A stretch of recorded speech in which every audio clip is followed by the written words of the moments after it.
What's up, everybody? Jensen Cummings here. Thank you, as always, for tuning in.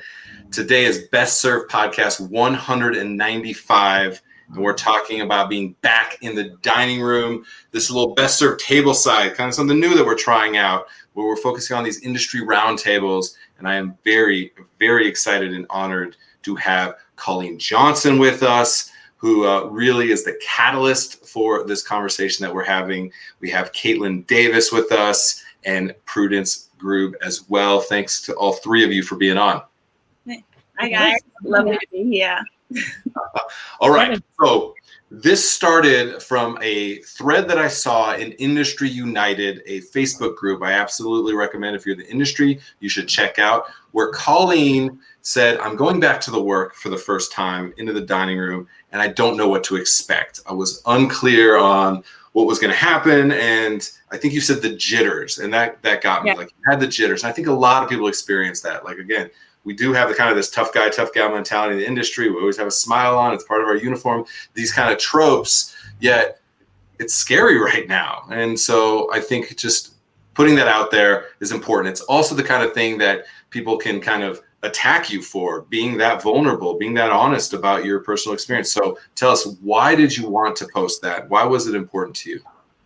I think it was important to me because I've been really, really good about social distancing in quarantine. I've been really careful about my bubble and watching the Governor Baker's updates in Massachusetts pretty much every time he did one, and just really sticking to the rules. And my restaurant waited, which I'm appreciative of them waiting. But our clientele is a lot older. A lot of my team comes from areas of Massachusetts that are still getting really badly hit, like East Boston, where a lot of essential workers live. So I knew they would be nervous too. So I just wanted to see how it was in restaurants so far, considering we're a few months into dining. And just these two lovely ladies below me gave me really great advice that I'm very appreciative of. So many, dozens and dozens of people gave you their own personal, like, you got this, and be safe, and here's some practical things that we went about. And so we're going to talk to all of us a little bit about just the feelings and emotions that are going into this, why we need to support each other as a whole. We say we're in the people business. We're in the relationship business. Everybody is in the people business. If you sell anything, if you do any kind of service whatsoever, you're in the people business. We're in the relationship business, which is slightly different. And I think it's important to recognize that.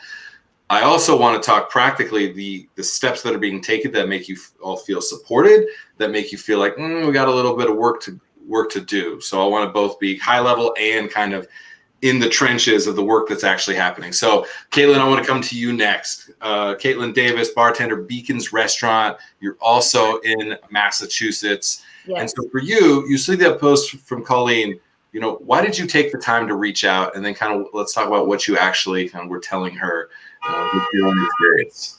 I reached out basically because I had gone back to work probably a week before you did, Colleen.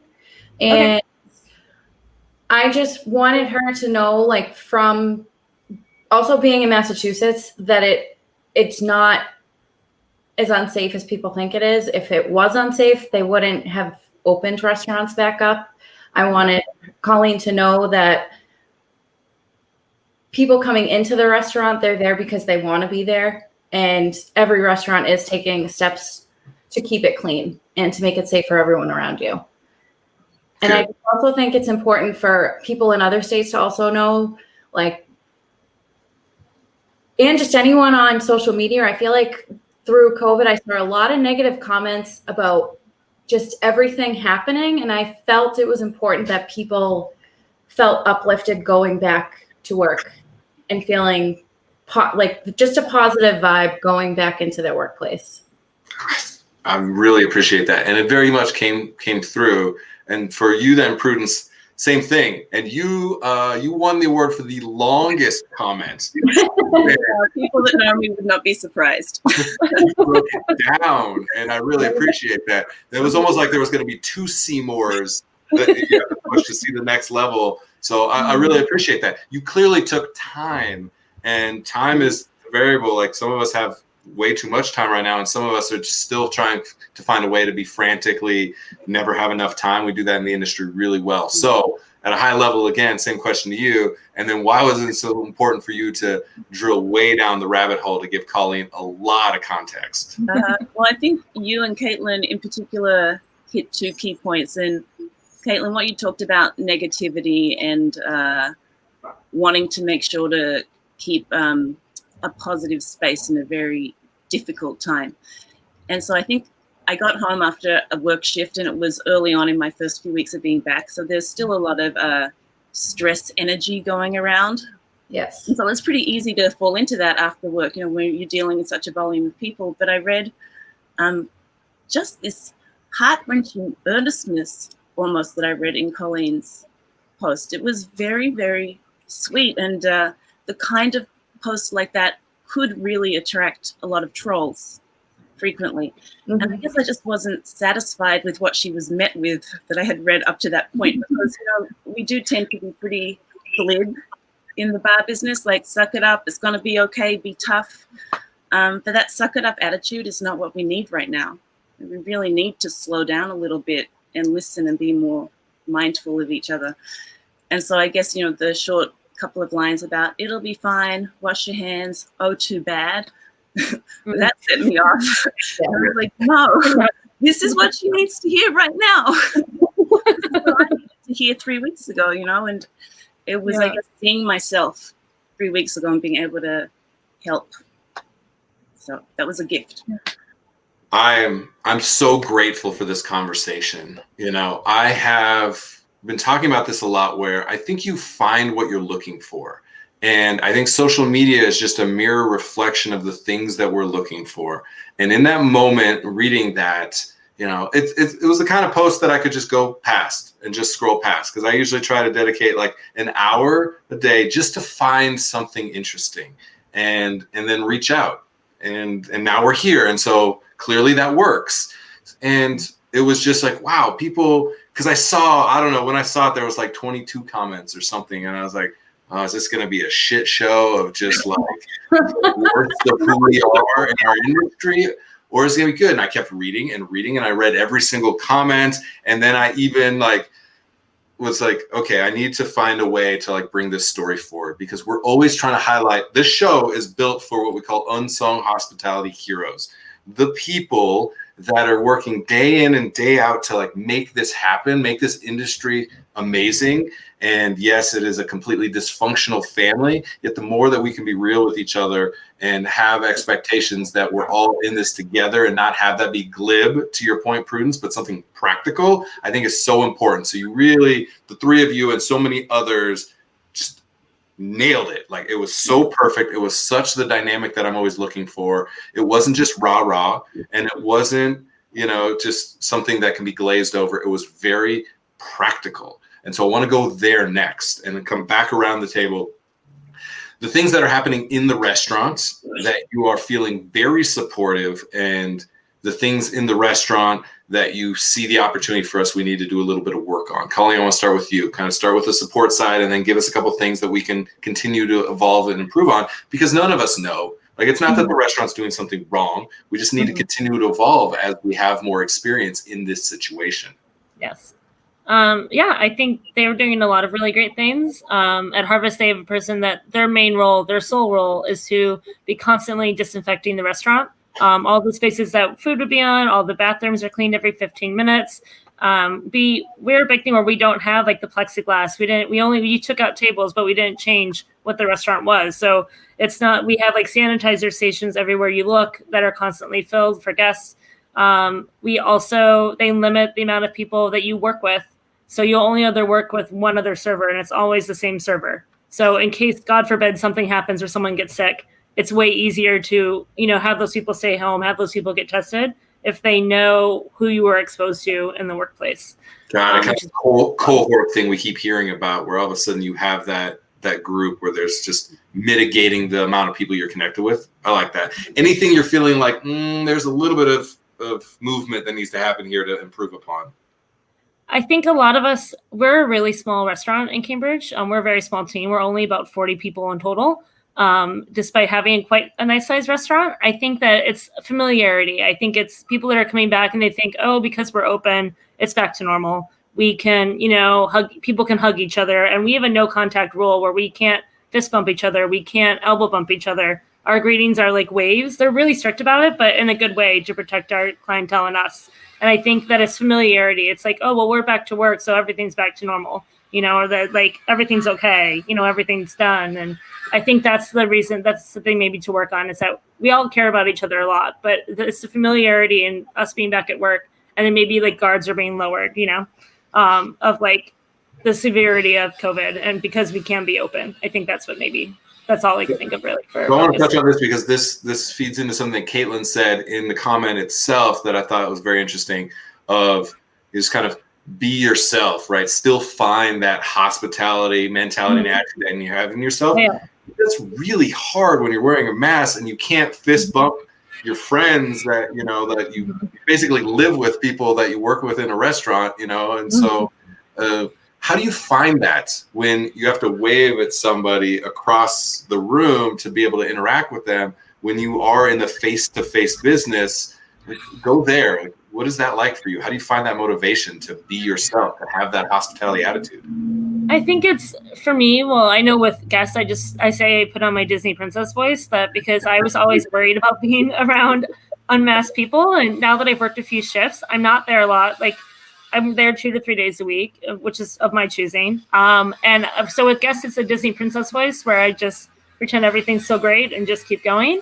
And then with my coworkers, I just tell them it's more out of empathy for them and their families. Like if they have kids, or if they have kids who are going to virtual school this semester and they're worried about their families, I just say it's for them. Like, I'm like, I wish I could hug you, but I can't. And, I worry about you and your kids. So I think that's how I really handled well at work, where they understand. Yeah. Your Disney princess voice.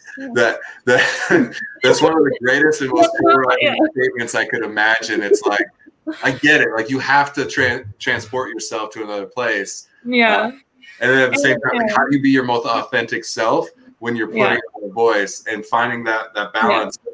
That's what we're navigating. That's real life right now. And maybe it's always been real life. We just were so go. And it was just the normal run of show that we didn't slow down enough, to Prudence point. Slow the hell down and pay attention to what's happening. So Caitlin, for you, kind of, again, that statement that you made, kind of find a way to be yourself.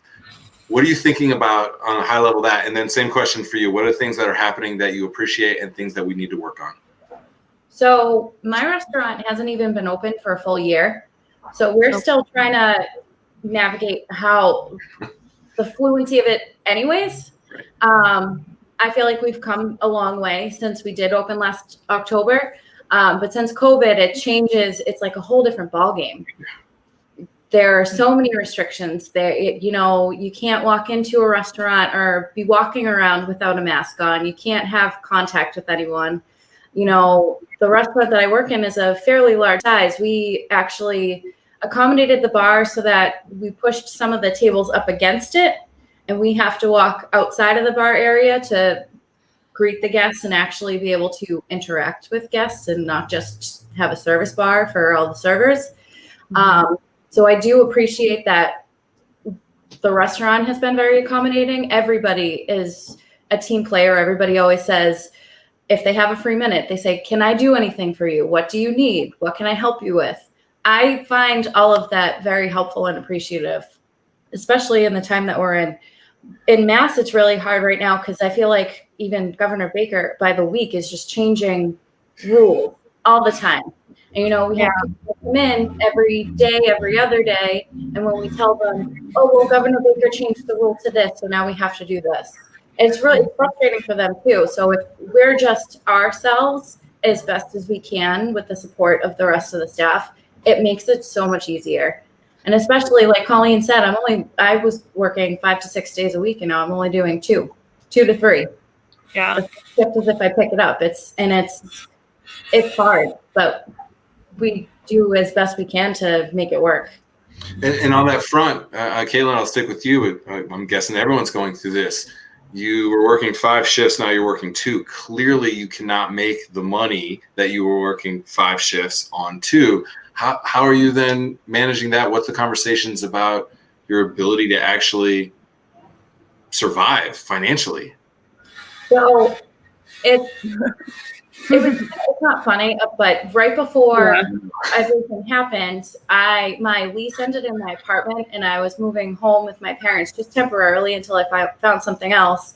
And literally 3 days later, they shut down the whole state. So I'm lucky. I've been staying at my parents' house, so I don't have to worry about paying a huge bill for rent or for utilities. But it's still like I see my friends, I see family members. It's tough. Like if you're not back to work full time, and if you have children or if you have roommates, like and you're just stuck at home and you're not making money. I see how it takes a toll on other people. Yeah, it makes a ton of sense. Hey, there's Mom right there. Hey, Mom. Thank you, Mom, for Caitlin to get back to work. We really appreciate it. Perfect timing. Wow. All right. Good for you. Again, things, I think you broke down just about everything, and it's been a little time in your comment, but the things that you see, I very much got, you're like a pragmatist. You were like, let's get down to it. Let's figure out, let's attack this problem. Let's solve it with practical things. So let's go there. I really appreciate that. What are the things that are working? What are the things that are not working for you? Bizarrely enough, in our very large rooftop bar, usually this time of year would be seeing over 5,000 people a day, employing 26 bartenders per shift. That doesn't count the bottle service, the runners, and the back waiters, and the whole support team that carries that. So if you could just imagine going from 26 bartenders in that volume down to 4 on a Monday through Thursday when we first opened. It's a big organization, so it can be very dysfunctional. And so I think I'd like to speak more to Caitlin's point about how often things have changed, because now, 6 weeks in, we're doing pretty well. And I'd actually advise my friends it's one of the safest restaurants that you could go to in New York City right now, just by virtue of it's a massive beer top garden on a roof with a lot of breeze, right? But in the first week, you're coming in and you don't know what to expect, and so you're thrown into this shift, and guests don't know what to expect either, so no one knows what the new rules are. So our first week, the business had not put signs up to remind guests to wear their masks, which implied that as staff that we weren't allowed to ask if they weren't, which was super stressful. So then, we speak to our manager on duty, say like, am I allowed to insist a guest wears a mask, or will I be in trouble or written up for that? So then the next week we get the signs, and so then we can just point to the sign, right? Mm-hmm. Yeah. And then the following week, the city changed the rules through inspections because they're having problems with people congregating at the bar waiting to order, like in line. So people still, they want to rush the bar, so they're not standing 6 feet apart. So we got a couple of citations early on, one for people lining up on the street outside, not on premise, not standing 6 feet apart. And then they came in and they were like, you can't do bar service anymore. So nowhere in the city can have bar service. So now the guest will scan at the table on their phone, enter an order on the phone. It prints to a ticket behind the bar, which we make. And then we trot it out to the table and put it down. So we have radically gone from traditional cash and carry bar service at the window to completely remote, right? Tickets print to the kitchen, and that all had to happen in the space of 3 weeks.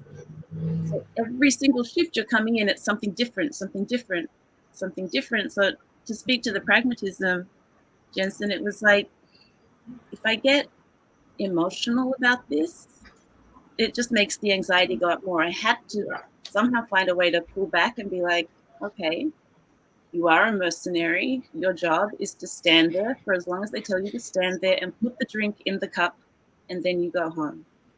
And that's all you need to worry about. So I had to sort of reduce my bubble in a way. Wear my mask, follow my regular food safety, guidelines, which is what people are being asked to actually really do, essentially, and just focus on the work ahead. And so that's kind of how I got through keeping my sanity in the first few weeks. Now we're in New York, so I don't have to use a Disney princess voice in New York. It's not really what we do here. But I do find it's still amazing how many times I have to remind people to wear their mask. It's insane. Absolutely insane. It's sad. Quite exhausting. But, if you come with their mask on their chin, around their nose, and I'm like, hi, how can I help you put the mask on the nose? That's how it works. Okay, next. So you just ride in the flow. in the flow. It's not a hi, nice. It's not a I'm asking you. It's a fact. This is where the mask goes, and it goes on, and that is not even a question. So that's how we're kind of rolling in New York with that now. This is great. I so appreciate this conversation once again, because it's just everybody's experience is so real, and we see how more connected we are than we even realized through the fact that everybody is going through all this, and it's such a personal experience, yet there is this camaraderie still that we have in the industry, which I think is fascinating. And so I want to ask a high level question and then let you all go. Are all three of you glad that you are still in the hospitality industry? Colleen, I'll start with you. I'm so very much. I love restaurants. I've been in restaurants for the past 10 years. It helps me in everything else I do. With, on the side, I interview musicians and have to be empathetic to bands, and obviously they're not back. So I think that it only helps my empathy in those situations and with people. And I'm beyond grateful to have a restaurant to go back to, because I know so many restaurants have been closed in Massachusetts permanently because of the rules. So I'm just glad to have a place to be and be back with my restaurant family. Colleen, gratitude and empathy. We need so much more of that. Caitlin, for you, same question. I am very glad I'm still in the hospitality industry. I used to work as a preschool daycare teacher. I did it for 12 years, and I can't imagine right now going back to a school after everything that's been going on. Like, I can't imagine doing it. I also, the people that I've met, the friends that I've made, people that I see every day, new people that I meet every day, I love doing that. It's fun for me, and I don't stress or worry about going into work. Even in everything that's happening right now, I enjoy going to work. And I think that's important. I love it. Yes. The pirates on the pirate ship. We are mercenaries, to Prudence point, yet somehow we're like the craziest and the best people. I don't understand it. It's such a contradiction, yet we hold it so well, and sometimes we completely fall apart on the fact that we are that way. It's the most human experience people can have. I think we should have compulsory work in a restaurant service within our culture. You would learn more about the way to interact with other people, more about a team, more about residential platform, running platform. Military service or mandatory restaurant service, and if you don't work in the restaurant at least one time, you don't get to go to one. All right, Prudence, for you, are you still glad that you're in this crazy industry? Of course. I think I don't know when I fell in love with bartending, but many moons ago, apparently. I can't imagine living without it. I will say, I think the relationship that we share and we speak about here, I think it's a pretty amazing time to actually be in a restaurant, and it is a privilege. Mm-hmm. I think when how impatient people were to get back to eating out, right? We're not impatient to get our hair cut, to go to the dentist, to send our kids to school, but people were desperate to come out. And I think that speaks a lot to how important our role can be in building communities and creating positive spaces in real life. And I know I share that with my restaurant family, and I hope we share that with all of our guests. And we really need to at this time. What a great way to end. Restaurants are fundamentally the pillars of their community, both in culture and commerce. We see that playing out again and again. Essential does not begin to define the importance that you all and all of our contemporaries serve in this industry. So thank you to the three of you for the relationship that you form between each other. I know that good things are going to come from this, the conversation that we started. And I'm excited to see I know the three of you now have a deeper relationship, and we are in the relationship business. So I'm grateful that you all allowed us the opportunity to hear from you. So thank you so much. It's a pleasure. Thank you guys, when you can travel again, please visit me in New York. Yes, you saw links to all your restaurants. We want people to come and see you with their masks on and to get the Disney princess voice from Colleen. We want all of that for you. So, all right, you guys, get out of here. Have a great day. Thank you so much. I really appreciate you all being on. Cheers. Have a great day, everyone. Bye. Bye. All right. Colleen Johnson, Caitlin Davis, and Prudence Grube, all on the show. This was a ton of fun. I really, really love. Was kind of a new model for us. Again, I just saw that conversation happening. I had to have it. I had to bring it to all of you because I think it's so important. We talk at a high level about the things that are happening, yet these are three individuals who are navigating real life right now at this moment. And for us to just take a second, slow down, and think about their experience and what that means to us and our own experience, I think it really matters. So I'm grateful that we got to have this conversation and to pull together quickly. That post originally was up, 3 weeks ago, and we got this conversation together. I think it's just timely and important. And so I'm just super grateful. I really appreciate this. I want to do more of these. So if there's people out there that if it's getting a group of line cooks together or getting anybody together, we need to bring people together to tell their stories, to have these conversations. And it doesn't mean that you need to have some name brand in the industry. These three are just out there doing their work, still a part of this industry, even though it's so vulnerable and it'd be easy to walk away and go take another job. They love it. They're in it. They're finding a way. I appreciate it. All right. That's it. This episode, these kind of roundtables, these best served tableside, I appreciate what this could potentially bring to the conversation, the way that we navigate finding those human stories at Best Served. So thank you to Colleen, Caitlin, and Prudence for allowing us the opportunity to start this type of conversation. We're gonna have more of them. Please reach out. Let me know your personal experiences because it matters.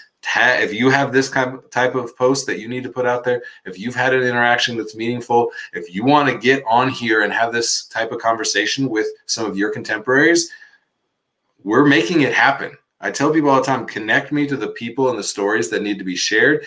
And myself, Sophie behind the scenes here, we are going to hustle our asses off to make sure we can bring these stories to you. It matters. It really does. Colleen, Caitlin, and Prudence had no expectation of being on a show, yet now their story is out there and people are going to connect with them, and it's going to matter. It absolutely is. So please share your stories and connect us with people sharing their stories. That's it. Appreciate you guys as always. So grateful